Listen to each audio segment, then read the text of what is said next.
Ne tadinu salam alaikum bitaye she KFC glan kanga she glan ke na KFC nyona o glan tugo numa an go fe ɲɔgɔn fɛ an mago bɛ se fɛn minnu ma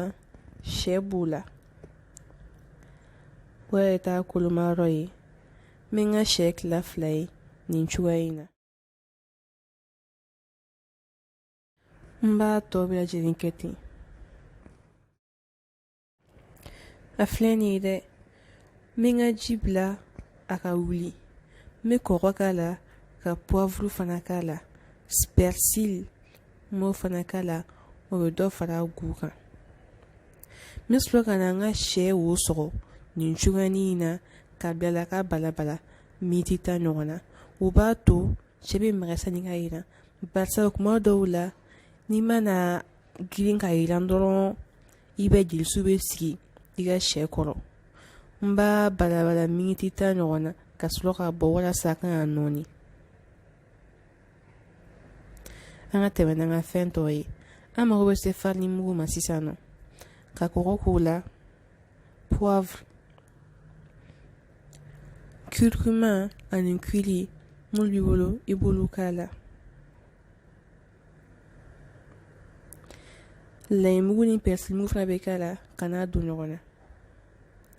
an mago bɛ se cornflakes fana ma n'o ye pétale de maïs ye n b'o kɛ n ka seti kɔnɔna la k'a mɔɲɔgɔn ni n tɛgɛ fana ye walasa dɔ ka se ka bɔ a kunbaya la n mago bɛ se sɛfanden 2 fana ma n bɛ sɔrɔ ka na n ka sɛ wolow ta k'a su farini mugu fɔlɔ la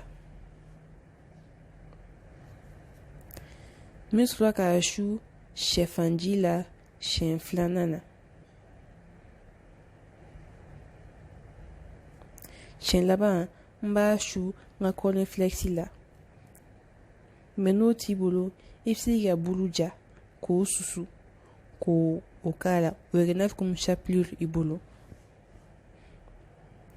n b'a bɛɛ kɛ nin cogo in na nka cornflakes kɔni ka di ne yɛrɛ n b'a to a ka ja la miniti 20 ɲɔgɔn na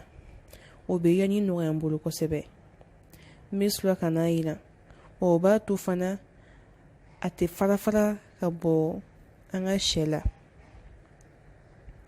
n bɛ sɔrɔ ka n'a jira n bɛ n ka tasuma datugu a kɔrɔ kosɛbɛ a yanni ɲuman kɔfɛ sotila mun ne a dunni ko tɛ ni nin diyar'i ye i b'i abonné i b'a partager i b'a liker aw k'an bɛn o la inshallah